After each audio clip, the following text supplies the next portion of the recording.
Assuras once journeyed to Orion's system to heal the wounded and restore strength to the broken. But ever since the tragic incident in the Scythe Nation, when a distortion struck the star's core and countless demons perished, Orion had not seen a single Assura. Even his teacher Kai lost both his parents that day. From that point on, the Assuras disappeared, and Orion's connection to them faded into memory. Lately, though, memories had begun to resurface. He recalled being just a child, nearly drowning, in a river. It was an Assura who saved him. The being's energy was majestic, radiant with power. He resembled a third trainee, though leaner and less formidable. That encounter left a mark on Orion's soul. The Assura didn't just rescue him. He taught Orion how to counter his weakness to water by transforming into a human form. Since then, water had ceased to be his enemy.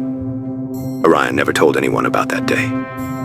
His family would have been furious. They had warned him countless times to stay away from rivers. But he made a promise to the Assura never to reveal the truth, and he had kept it. Yet from that secret was born an odd fascination with humans, mixed with a deep-rooted disdain. The contradiction still confused him. His thoughts were interrupted by Arfs. "Do you know them?" Arfs asked.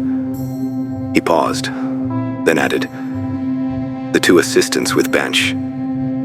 They looked like ram demons. It seemed one of them recognized you." Orion's expression tightened. He had tried his best to hide any connection to those two. Seeing them alive and beside Bench brought him quiet relief. They might still be of help to him one day. Those two ram demons had trained with him in the Scythe system. During one intense session, he'd accidentally burned one's shoulder. But how they had ended up here, in this place, was a mystery. Still, Orion wasn't about to reveal anything. "Why should I answer you?" he said coldly. "I'm not obligated to confirm or deny anything." Arfs replied, "Demons are loyal to their queens and kings, even if it costs their lives. If those two are loyal to you, that means you're someone important." Orion thought. Sharp eye. He's observant. I'll give him that. "And to what do I owe this honor?" he said dryly. "Of being so thoroughly observed by you. At least you're talking now. That's a good sign," Arfs noted. "I prefer to be left alone," Orion said plainly. "Especially by creatures I don't know. My focus is to get out of here alive. That should be your goal too." "Alive?" Arfs echoed, almost to himself. "What's there to live for?" The words unsettled Orion. Is he broken? Has he lost his will to fight? Orion stood, locking eyes with him. "Don't you have family or friends worth fighting for?" Startled by Orion's intensity, Arfs pulled back. Orion softened his stance. "I fight for my dying star, Betelgeuse.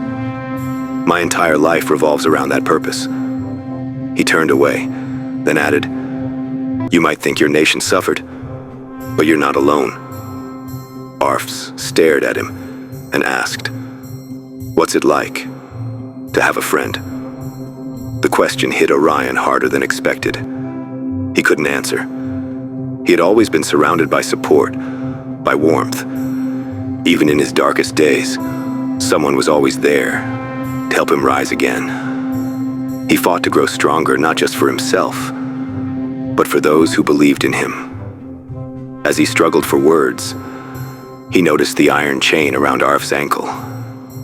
It had dug into his skin, leaving angry bruises. "Aren't you from a healer tribe?" Orion asked gently. "Why not use your power to heal your ankle? If you leave it untreated, it will worsen." He tried to sound kind. He knew Arfs couldn't remove the chain himself. Arfs quickly hid his leg under a blanket and muttered, "What's the use? I keep healing it, but the bruises always come back." Orion looked away. He didn't want Arfs to see the fury in his eyes, a soul that pure, and yet forced to suffer like this. The injustice clawed at Orion's heart. His sense of outrage at the divine rulers deepened, and he didn't know how much longer he could contain it.